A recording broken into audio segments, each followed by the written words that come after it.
Yeah, good afternoon, everybody. I'd like to share with you the view from my hotel room window. I can see the Holiday Inn in the city and the mantra as it's called by the Australians. From my window on level 8 of the Travelodge on Southbank.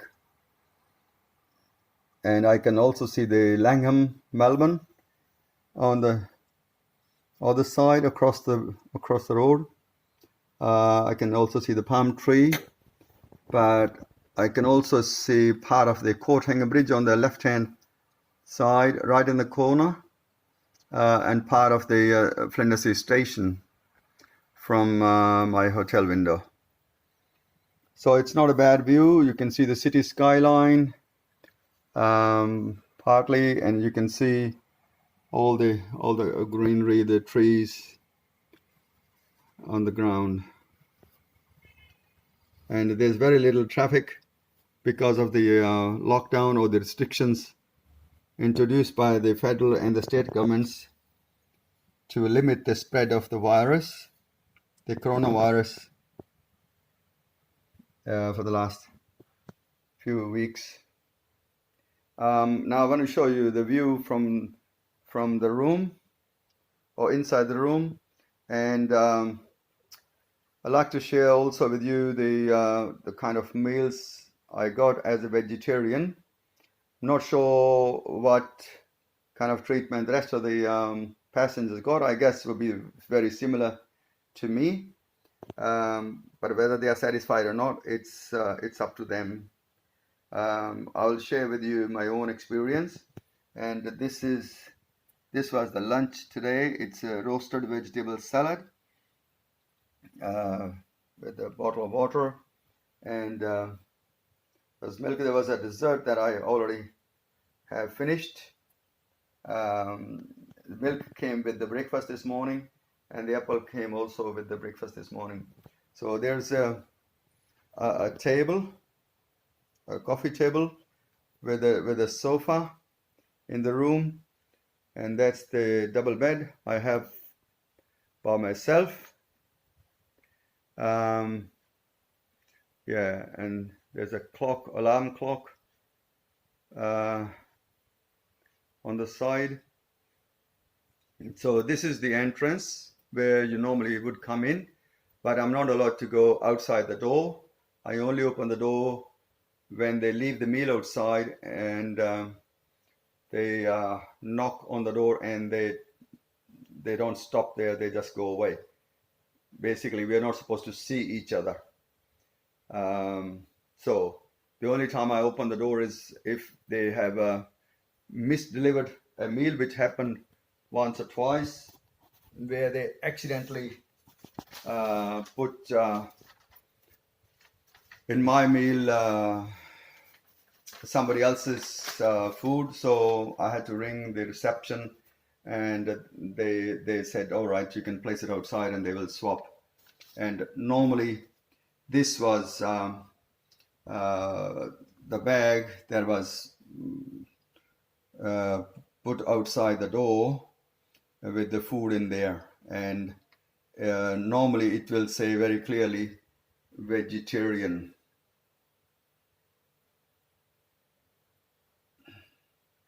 I think the camera, I'm not sure whether it's picking up or not.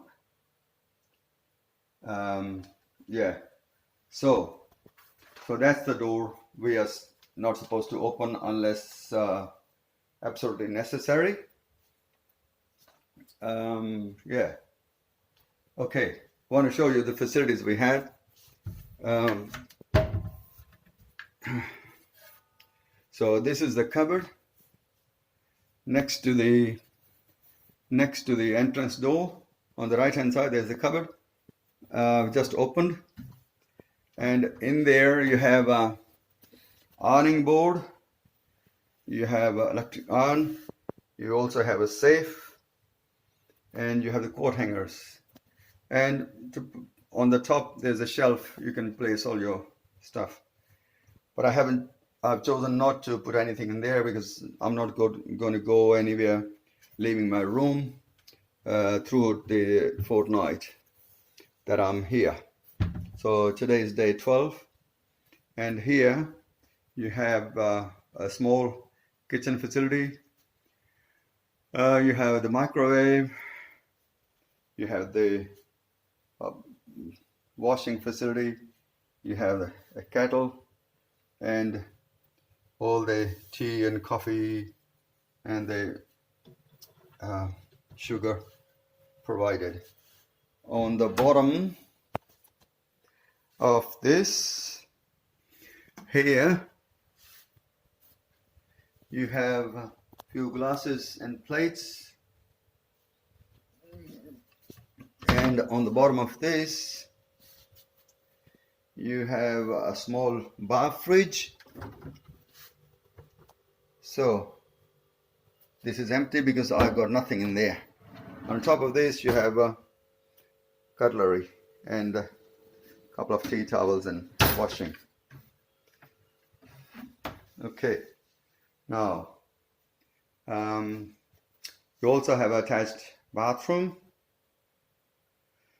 Yeah, you have the usual tap and stuff, the toilet bowl, and also a shower. So that's all is there. It's all there.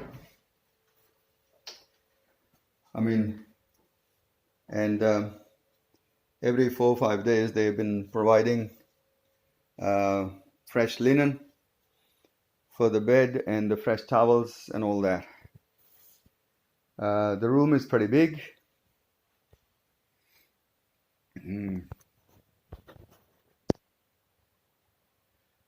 You also have a TV, which I have not switched on because I'm not a TV person. I normally watch or read the news on the internet, and I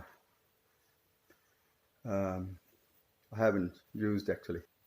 I've got from my place, picked up my laptop and also my harmonium.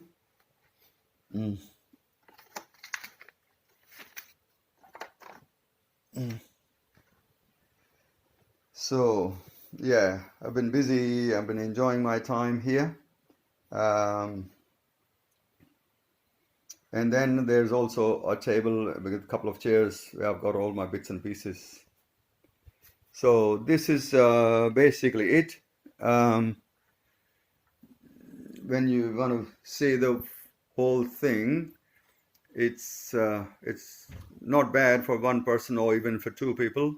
It's not bad at all. I was quite happy with the accommodation, but also the meals they provided, they came on time, and if there was any issues they sorted out straight away. And how I spent my time,